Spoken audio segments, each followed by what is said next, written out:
the Washington Redskins. And I'm only calling them the Redskins because I know that that's how everybody identifies them. When they change the name of the team, I'm happy to call them something else. I've been calling them the Washington Football Club. I notice how I know how ESPN now is saying things like, the NFL football franchise in Washington. Yeah, we should call them the R words. So, Browner, this is so funny when we were talking about where should Colin Kaepernick end up. And I said to you, he should go to the Minnesota Vikings. And because that's where George Floyd was murdered. That's a community that's been on fire with anger. And you said to me, no, because he'll only be used. They'll use him. Well, same thing happens here in Washington. This is unbelievable to me. Yeah. So they have this big scandal. 15 women say the announcer on the team was a piece of crap and these scouts were garbage and it was a really hostile work environment. So you know what we're going to do?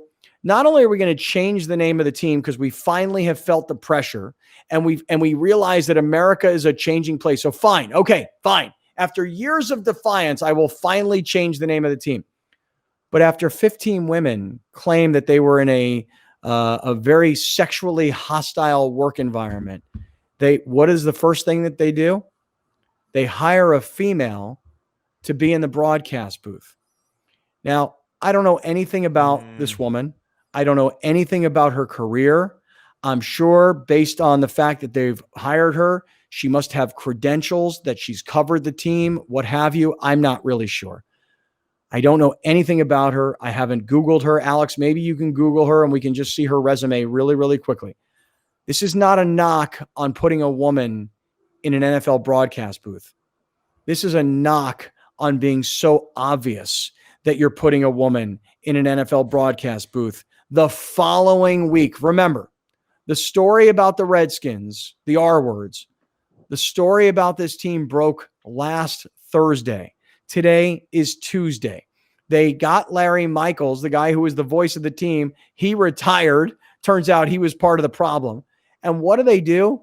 They don't come back and say, well, we're contemplating, where we might be able to do more for women. We think more women need to be in pro football. There's a place for more women on broadcast other than just the sidelines.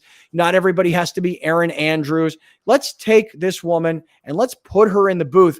The place, by the way, where one of the perpetrators of this entire incident called home. Let's take this young woman. She's very attractive. She must know a whole lot about football. Let's put her in the booth. So what bothers me about the story is that it's so obvious what they've done here. We're going to fix it by hiring a woman to be in our broadcast booth. And what also kind of bothers me, I got to just be honest here for a moment. I mean, like really honest, because this isn't going to sound politically correct. If I were this woman, I'd be like, fuck you guys. Now, you might say to yourself, no, there's only a limited number of these jobs. I can promise you they're going to pay her a hell of a lot more than they would have paid her in previous years. If in previous years they were going to pay her $100,000, now they're going to pay her $400,000. Because you know what she's going to do? She's going to become the spokeswoman for the new and improved R-word team. And I'm just surprised just how you said that Colin Kaepernick would be used by the Redskins the Vikings, or would be used by the NFL. The NFL is using this woman. The Redskin organization is using this woman. She's smart because she's an opportunist and she's going to go out and make that money and she's going to do something that's revolutionary in broadcasting.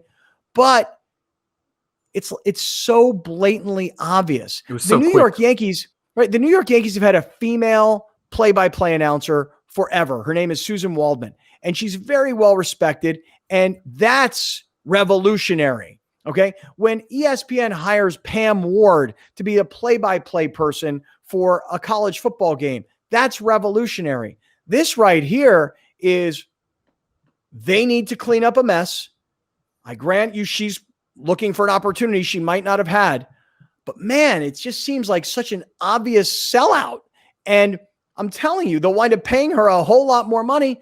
Hey, you go out there and you tell people we're good. You tell people we're not sexist.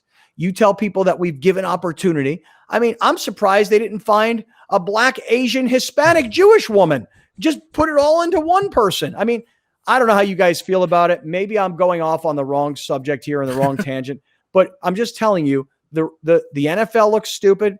The Redskins organization looks obvious. And for this woman, she's feeding into what they're trying to get from her.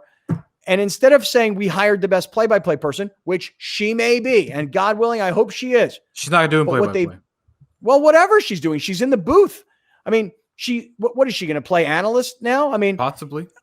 I'm just telling you, do you guys disagree? Are they only hiring her because she's female? Look, putting a woman in a football booth has always been, I've never been a fan of it. I'm just going to be perfectly honest because I don't know any other way to be.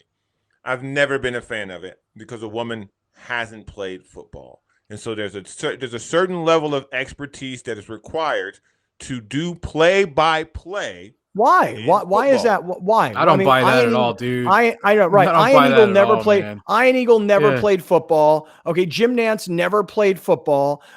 Joe Buck never played football. Okay, none of those guys ever played football. They know how to call a football game. Is a woman? Let me just say this, dude. Listen, let me just say this. My daughters have grown up around football. And my daughters can sit and watch a football game and they can be as educated as all of their same male counterparts, regardless of whether or not those kids played high school football. They may know more of the intricacies of what it is to have been coached or what it have been to have been on the field. But I'm just telling you, if you took a regular 18-year-old young man who never played football and you sat him down with my 18-year-old daughter and you watched them talk about football, my daughter can talk football with anybody. What I'm saying about this is this woman is giving them what they want and need, which is we have to hire a woman right now for this job because it's been traditionally a male job. It was held by a guy who was a pig. We're going to get rid of him. We're going to put her in, and we're going to satisfy our need for crisis management by hiring a woman. That's what's bothering me about the story. Dude, if I'm her, though. How is that any different than what I said? Well, you said a woman doesn't belong in the booth because they didn't play football. That's not what I'm saying.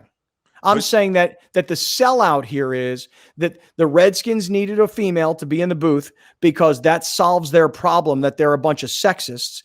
And it puts her in a job where the previous guy who was in that booth was part of the problem. I have a problem with her as well. I wish her nothing but the best. I hope that she has a great career and I hope that she's awesome. All I'm saying is my idea of Colin Kaepernick going to the Vikings, this is the exact same idea. Hire a female for the booth for damage control.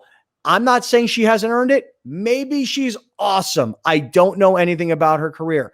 I'm saying that the Redskins did this at the snap of a finger, thinking this is the way we fix the problem. That's the difference in what I'm saying and what you're saying.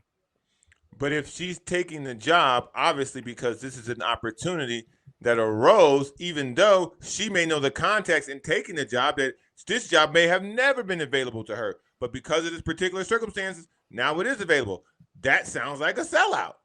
That sounds like a person who is selling out their gender for this opportunity that they knew they would never get only because of this situation, that she may not be qualified. There's a lot of people who think Erin Andrews isn't qualified. That's not true. She's a reporter. She's a sports reporter. Her job is to get the story. That is not a gender neutral situation. That is a skill situation.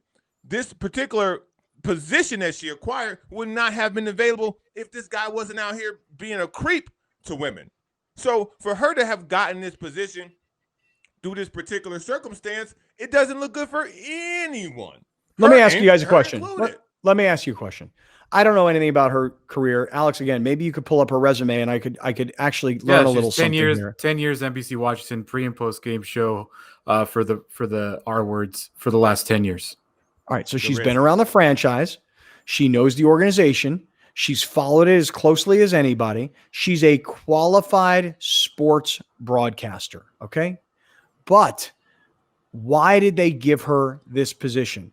Is it because they said, we really think she's awesome. This is the year we're going to actually put her in the booth? No, they put her in the booth because of the problems that the organization has. And they're hoping that this shows them to be very compassionate and open-minded and progressive. But That's I think what they're both of trying to you, project. I think both of you are coming at it from a very like pessimistic angle too, where you can look at it the other side. If I'm her, all three of us here are taking that job. No questions asked. Absolutely. 1,000%, all three of us are taking that job. Now, here's where she can make a difference. She can go in there because she didn't get hired just to do booth stuff. She got hired to oversee their entire media department, and that's where she can make a difference. And if they actually are puppeteering her and controlling her, then that's the problem. But if she goes in there and makes a difference and is actually good at the job and actually truly earn the job, and she goes in there and hires women, hires whoever, then she can make changes. So I get where you guys are saying it's easy to say that because it all looks really, really like 1 + 1 = 2 on this story, right? That's what it sounds like. Right. It's very easy. But at the same time, all three of us would take that job, and all three of us would probably try and do some changes. And if they don't let you, then fucking bail. Well, But listen, you had 15 women who all said that the work environment was a very hostile place. And I don't know if she was actually working for the organization. Thank you. But if Thank she was working for the organization, let's just say that her job and her paycheck came from the Redskins prior to this promotion. They NBC must look at her. Washington. Okay, so that's who was paying her. So the Redskins are like, well, you know what? She wasn't here. She wasn't a part of it. Let's bring in outside fresh blood. She knows the organization. Let's give it a try. I understand what you're saying. You're right. It is very obvious and it is very easy. The Redskins have hired her, and it could have been any Jane Doe, A, B, C, or D. It didn't matter who it was. They were going to do this. And you're right. She took the job. And if she didn't take the job, some other woman would have come and taken the job because it's an opportunity that you would not have normally have received. If it was normal, there'd be lots of women in NFL booths. This is the first of its kind. I wish her nothing but the best. I hope she kicks ass. I hope she's an awesome talent. I hope people that are fans of the team love the progressiveness of what they've done, but I hate the obviousness of what they've done. That's what I'm saying. Here's my last 2 points about this.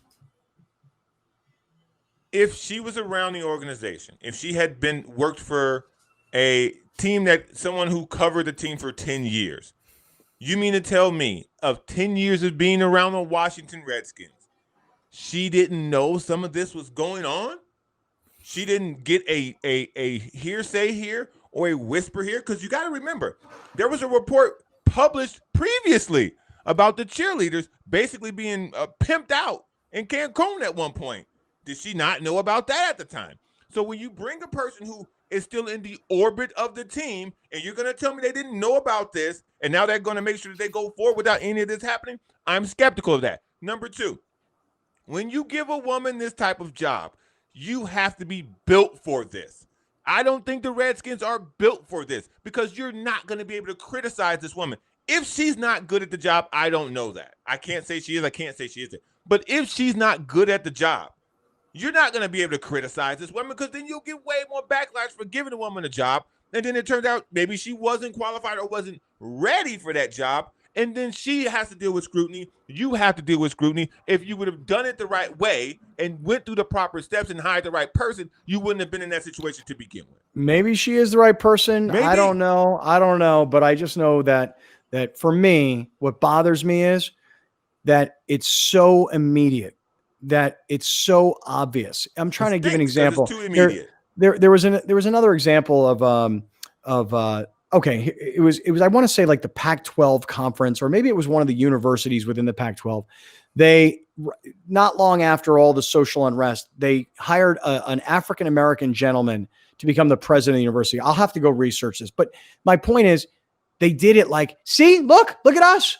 Look at us. We're all trying. Like, hey, we all talked about this. We have to have more opportunity. We got to give better job. Look what we did. And I'm just saying that you shouldn't get the job because you're white, male, female, African-American. You should get things because you're the right person. I hope she's the right person, and I hope she trailblazes so that my daughters can become NFL broadcasters in the future, not just sideline girls, okay? I hope she kicks ass. I don't like the way this all looks. If they would have waited 2 or 3 more weeks, maybe I would have been a little less sensitive to it.